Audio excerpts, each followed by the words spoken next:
Hi everyone, in front of me I've got DOOGEE Tab E3 Pro, and let me share with you how to reset up preferences on this device.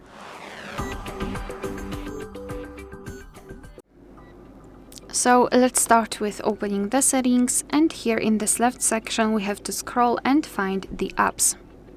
Then let's tap on see all 39 apps, of course 39 in my case, and then tap on the three dots icon in the right upper corner. Now let's tap on Reset Up Preferences, and here your device is informing you what it will actually reset, so among others disabled app notifications and any permission restrictions. What's more, no worries, you won't lose any app data, so simply tap on Reset Apps and basically this is it. Alright, so that will be all. Thank you so much for watching. Please hit the subscribe button and leave the thumbs up.